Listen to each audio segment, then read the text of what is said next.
In 3 years, I grew a business's YouTube channel from an audience of around 16,000 to over 250,000 subscribers. More importantly, we turned it into a lead generation engine that contributed to around €650,000 in revenue for the business in the first year alone. My name's Calum, and I was the channel manager and YouTube team lead who built the systems, processes, and production discipline that made this possible at CareerFoundry, which was then one of Europe's leading online career change and learning platforms. Now, this isn't a story about one-off viral hits or some kind of intuitive creative genius, and besides, I'm far too humble for that stuff anyway.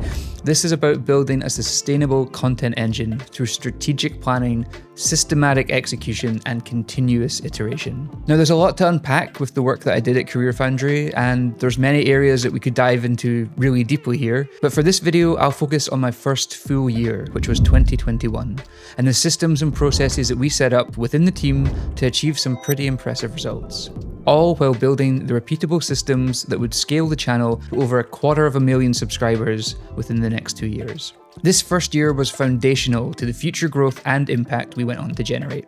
And I'm going to walk you through this case study using a classic framework: the challenges we faced, the solutions we implemented, and the impact that was generated. By the end of this video, you'll have a clear overview of the strategy and the systems I put in place, and how that created lasting business impact for the company. Now let's start with the challenges. Like all good case studies, it's important to frame the story and the results with the challenges that were faced at the time. Back in late 2020, CareerFoundry had 3 clear problems when it came to YouTube, and solving these would become my mission coming in as the new video team lead. Challenge number 1, there was no clear strategic direction for YouTube.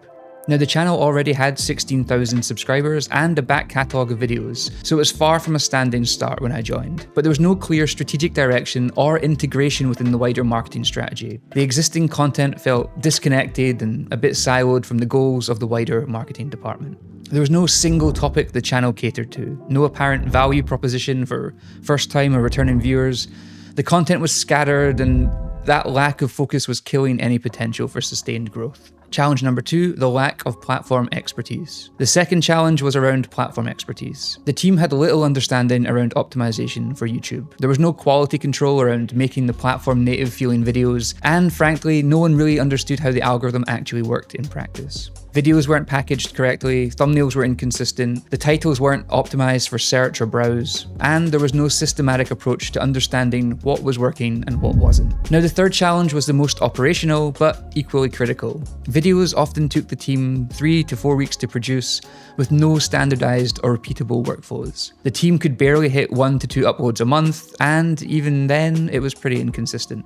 In short, there was no experience with YouTube production at scale. The team wasn't familiar with YouTube's moving parts, particularly around planning, research, briefing, and post-production and distribution. And they were juggling YouTube alongside many other heavily operational video tasks within the wider business. So the reality was simple: without production systems, sustainable weekly growth was impossible. Now, when I joined CareerFoundry at the end of 2022 as video team lead, I had the essentials. I had a small team, I had leadership buy-in, and I had the time to prove the system would work. Ed Wood, my co-founder here at Humble&Brag, and at the time the CMO at CareerFoundry, already knew the value of YouTube. He'd seen it work at companies like Babbel, and he had a vision for what YouTube could do for CareerFoundry. More importantly, perhaps, he wanted to scale the audience and the brand's presence on the platform, building for the long term. My team consisted of myself as the video lead and 2 mid-level videographers with extensive background in traditional video production and editing. We were embedded within a larger media team, which meant we had to balance YouTube with the other company video needs. And perhaps there was one more constraint worth mentioning briefly: we were doing all of this during the pandemic. Remote coordination, video hosts scattered across home offices, and generally that kind of uncertainty that shaped the wider production environment. So those were the 3 challenges: no strategic direction, no platform expertise, and no production systems for scale. Now let me show you exactly how we solved each one.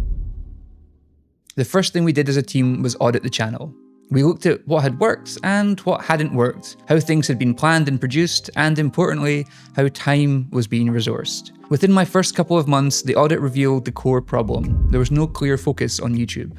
The channel tried to serve an audience of everyone, and in doing so, ended up serving no one. To gain traction and growth, we decided to focus on one clear topic, aligning it with CareerFoundry's flagship course offering at the time: user experience, or UX design. I'd already experienced significant growth with this topic at AJ & Smart, my previous employer, with several videos reaching 6-figure viewership stats.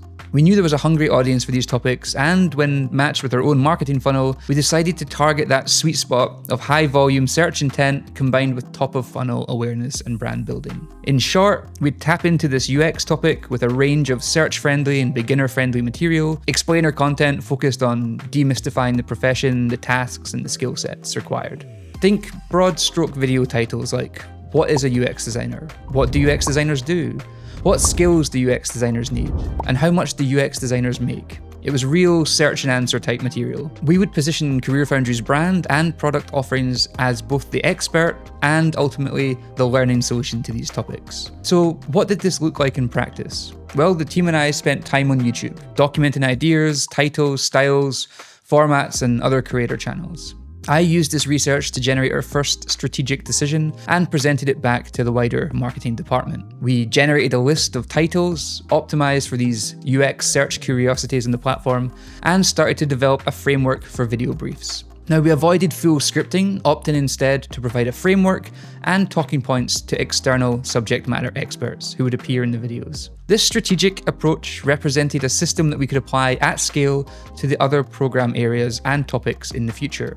The channel effectively became a learning bridge for people looking to career change into these tech roles.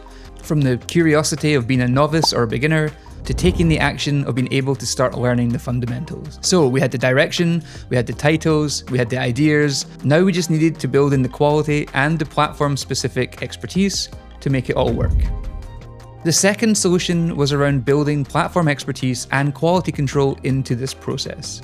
This meant tying up quality video practices, nice lighting, aesthetic backdrops, solid framing and direction, with elements like graphic design for the thumbnails, optimized copy for the video descriptions, and strategic distribution and promotion on the launch days of the videos. So let me break this all down. Regarding quality control, I quickly set expectations for my team. I showcased a range of top creators and the video content they produced, how they framed it and lit their videos, how filming with an office backdrop presented more intrigue than a plain coloured canvas, and how they crafted their hooks, calls to action, and offers.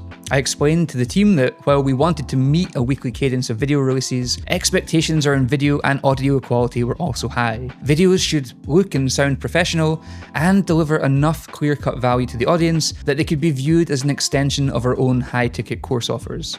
We enforced this by implementing multiple feedback rounds per video production, opening up the final round to some senior stakeholders in the wider marketing department. This accountability and transparency around the quality control made the team focus their efforts and continue to implement and improve on best practices. Now here's the key insight.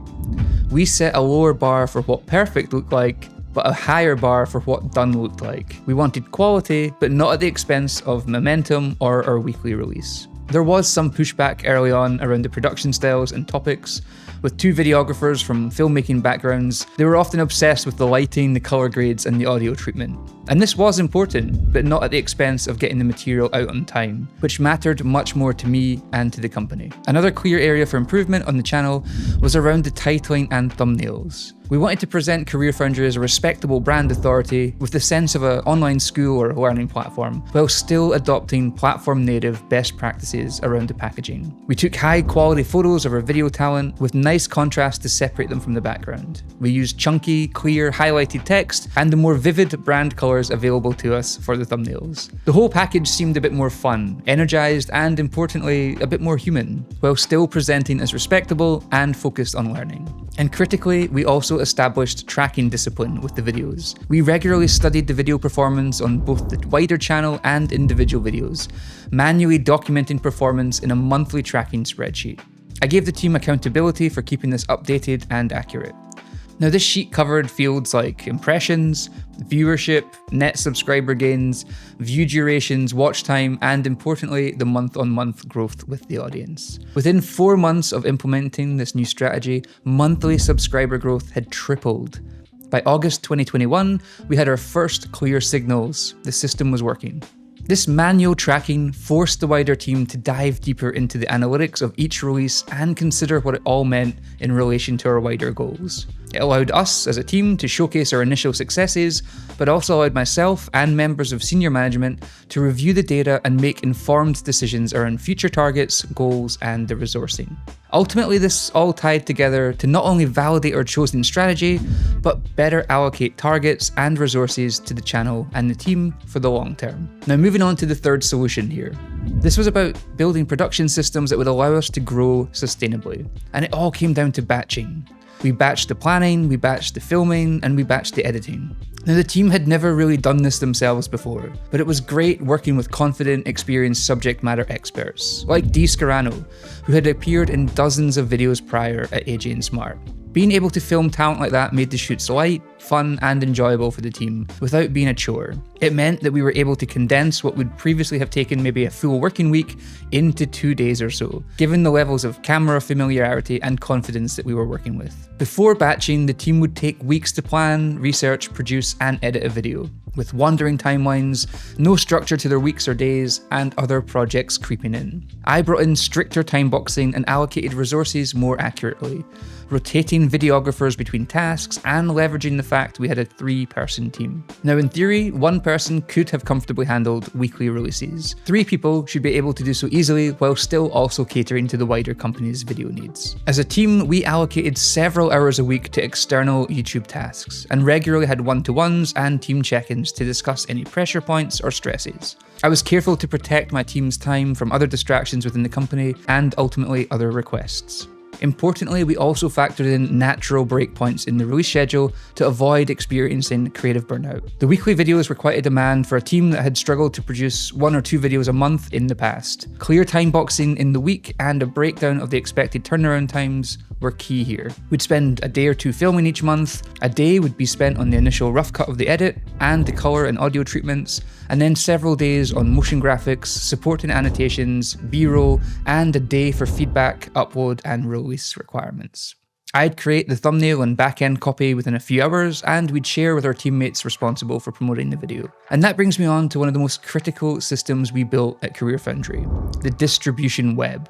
Now, this is an area where so many companies fall short, and it's one of the quickest and easiest ways to gain traction when you're starting out on YouTube. We didn't just publish on YouTube and stop. Every video release became the centerpiece of a multi-channel distribution strategy. The videos would be shared in Slack with the editorial team, who were then tasked with uploading it to the blog. Our SEO specialist also looked at the metadata and video schema to ensure our videos appeared correctly when embedded in articles and also in the Google search results. We'd share the first 20 or 30 seconds of the video on LinkedIn and Instagram as a trailer to generate interest and drive traffic to YouTube, as well as some vlog-style Instagram stories to promote the release. The next day, the video would often be sent to tens of thousands of people in our various newsletter audiences. If there wasn't an existing blog article on the topic, one would be created for that video. There was this web of distribution that assisted the YouTube team. We were able to leverage the company's wider marketing assets and distribution networks to our own advantage. Having communication systems to share the video with the wider company also really helped elevate exposure in the first minutes and hours of a release. Now, this system wasn't perfect, and at some stages early on, the amount of prep work for the first batch of productions clashed with other timely commitments. We were scaling YouTube, but also juggling other heavily operational tasks within the wider business. Ad shoots, website content, marketing meetings, OKR workshops, video calls, you name it. And there were moments when this system really did get tested. One external video host had to postpone a shoot due to illness, which meant we had to then develop a stand-in for this weekly release. We took an experiment using a data analytics blog article as a script, which weirdly went on to become our top performing video on the channel over several years. Also, team members who rightfully took vacation meant that post-production workflows were often affected. Consistent post-production on a weekly basis started to take its toll on the team energy-wise. We had to factor in a few natural break and reflection points before we were supported by freelancers who could fill those gaps and those commitments. But this system in the first year survived because it wasn't dependent on everything going right all the time. We built in buffer time, we maintained a backlog of completed videos that were ready to publish in an emergency, and we had contingency plans. In short, the team's tasks were time-boxed. We had bigger quarterly tasks like target planning, talent booking, longer-term elements like that, And then monthly tasks, sessions for planning, research, production, and reflection, as well as our weekly and day-to-day tasks, the minutiae of the operations, editing, thumbnails, reporting, releases, and distribution. At every stage, people knew what they were doing, what the various micro and macro operations were, and how it all tied together to the wider strategy. So those were the three solutions: strategic focus on UX design with search-optimized content, building platform expertise through quality standards and tracking discipline, and production systems built on batching and distribution. Now let me show you what happened with the results. 2021 was the first year in which the YouTube channel proved it could be more than just a brand asset. It became a foundational organic growth lever for CareerFoundry. What started as modest early year traction transformed into a meaningful acquisition engine by the year's end, driving awareness, audience growth, and ultimately contributing to enrollments, sales, valued at an average of €5,000 each.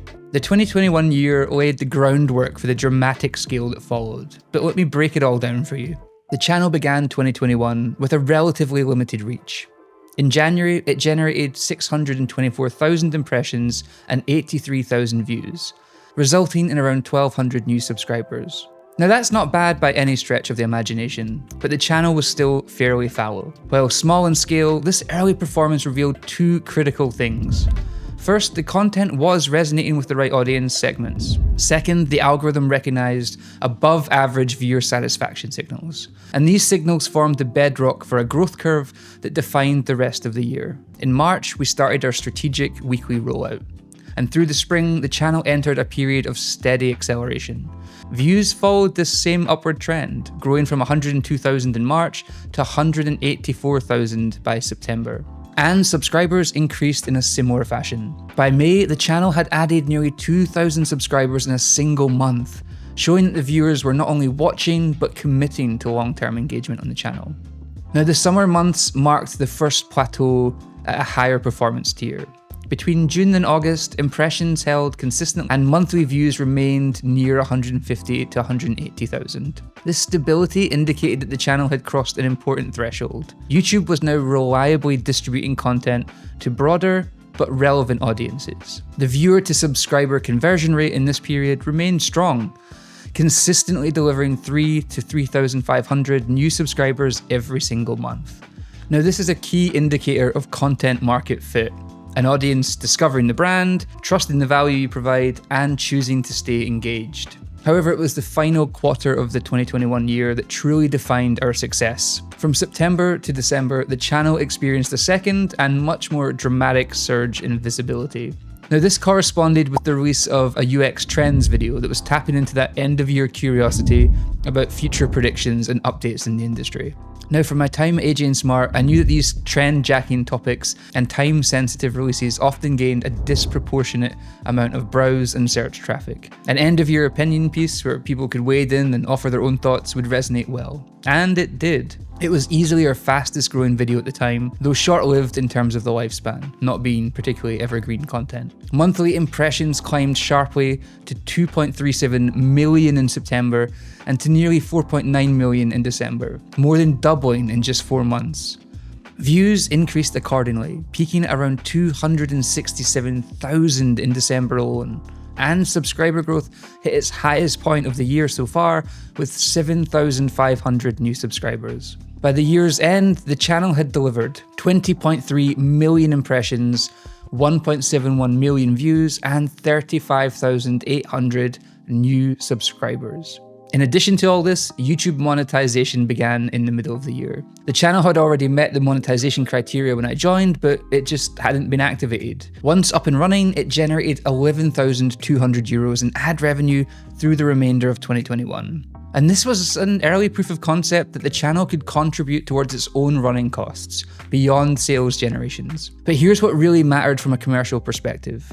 YouTube's impact extended far beyond the platform for the company. In 2021, YouTube drove 54,000 website visits. Those visits turned into 16,000 qualified leads, people actively interested in CareerFoundry's programs. The conversion rate from visit to lead remained remarkably consistent, which told us the traffic we were driving was highly qualified. From those leads came sales team meetings, and from those meetings came enrollments.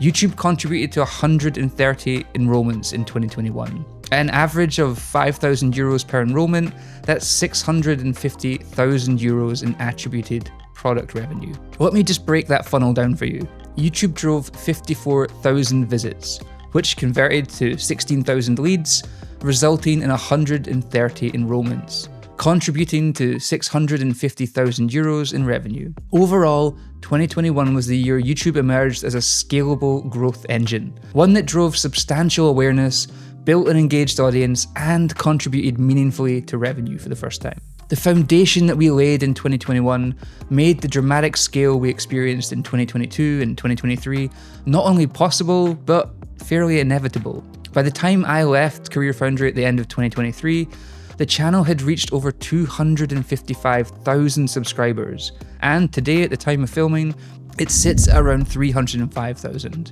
And here's a final proof point for your consideration. In early 2023, we cashed in €95,000 in ad revenue, and the channel self-funded a content expedition to the USA. So the channel had not just become a lead generation engine, but a self-sustaining asset for the company. Now, rounding all this off, YouTube gave us a wealth of data, not only on a channel or video level, but on a business level. We could chart forward our predictions, better set targets and goals for ourselves, and resource the team better with freelancer support, new equipment, and more ambitious filming projects. We could estimate from the impressions what the trickle down would be to views, subscribers, clicks to the website, lead generation, and ultimately sales and ad revenue. If you'd like me to go deeper on any of the areas covered in this case study, just let me know in the comments. I realize there's quite a lot to unpack here, and while I wanted to focus on just the first year of the impact generated from YouTube, areas such as the blog, influencer marketing, customized dashboards, and the deeper funnel content all went on to play a very important role in building such a large channel. Thank you so much for your time here. If you want to learn more, feel free to book a call with us through our website, and I'll see you in the next video.